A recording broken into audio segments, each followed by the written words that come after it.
Não tem como não falar dele, né? Porque esse conteúdo eu absorvido... Porque ele me conquistou num dos cursos que tá no YouTube lá, que é o marxismo cultural, né? E é engraçado como ele fala assim, ó... É isso que a doutora falou, né? E quem são essas pessoas que defendem as mulheres, né? Ou saúde pública, como você disse, né? E Padre Paulo trouxe uma reflexão que eu acho muito interessante, né? Pra você saber quem a pessoa é de fato lá, não se apegue só ao que ela diz defender, não. Veja aquilo que ela é contra na prática, né? Porque quem vai dizer que é contra ajudar o pobre, ou ajudar as mulheres a não morrerem vítimas de uma gravidez? Não, tá, mas isso é o que você disse que é a favor. Mas isso aqui fala contra o quê? Fala contra a família, contra a igreja, contra Deus. Então, assim, nós como católicos temos escolha, né? Exatamente. Por isso que eu falei nesse do episódio aqui que era esclarecedor e estarrecedor para alguns, mas a verdade é essa. Até quando você vê, mesmo a questão do comunismo em si, a própria igreja, assim, não é Raquel que foi estudar. Raquel não estudou quase nada. Então, assim, a igreja já sabe muito bem o que é tudo isso. Quantos papas, sei lá, 4 ou 5 papas, assim, não sei quantas encíclicas que já falaram sobre isso, que a pessoa que defende essas ideias é uma excomunhão lato sensu, ou seja, só de você defender isso, automaticamente você tá fora do corpo místico, né? Porque ele vai de encontro, frontalmente de encontro a tudo. Como é que você vai ser cristão, católico, dizer que defende a família e você vai dar um cheque em branco para quem quer destruir a sua família?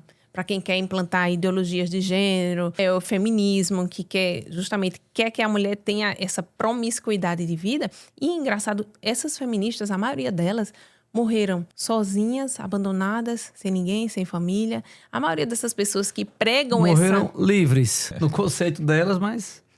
Então, assim, de fato, você vê assim, a realidade, ela é mais forte do que tudo. Os fatos, eles se mostram assim... Tá aqui. Você tem que ter coerência com o que você vive, o que você defende. Eu defendo a família, muito bem. Pois então você tem que viver conforme isso. Você tem que fazer suas escolhas baseadas nisso também. Então, e aí fui ver a questão do aborto, todo o início daquilo, envolvido quantas e quantas organizações financeiras envolvidas por trás de tudo isso, para financiar esses movimentos, justamente as feministas financiadas por eles.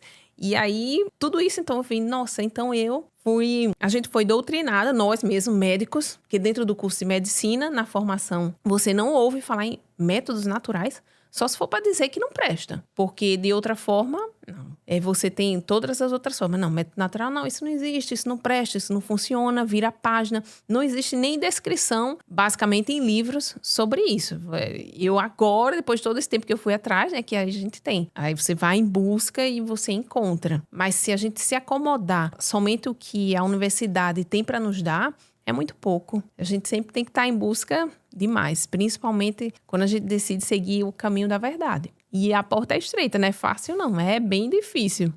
Na minha vida mesmo, foram muitas mudanças que eu tive que fazer. E falando dessas mudanças, como foi quando a senhora foi fazer o curso, começou a aplicar, e para as pacientes, como é que foi? Quando foi que a verdade bateu na porta, né? Como é que foi isso aí? Foi. Lá mesmo, quando eu tava lá no curso, eu saí mandando mensagem para todas as médicas, dizendo, agora eu vou ter que falar tudo. Eu não coloco mais DIU por isso, aquilo outro. Eu entendo agora a dignidade da vida humana desde a concepção e tudo.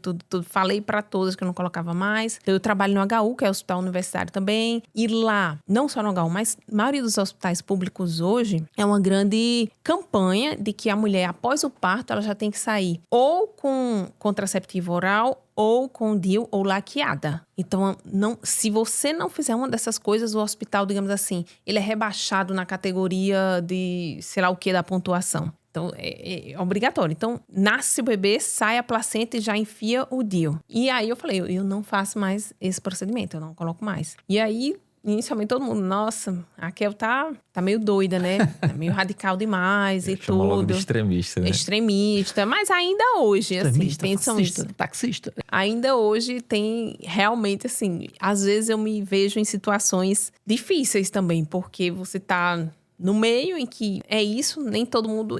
Eu falar nem sempre faz com que todo mundo entenda, enxergue aquela verdade que eu enxerguei. E aí, já na triagem, os pacientes já são oferecidos os DIUs e tudo mais para elas, e às vezes eu me vejo, tá na sala de parto. Doutora, sala de parto. Aí eu vou lá para ajudar o parto do DIU. Ela vai colocar o DIU.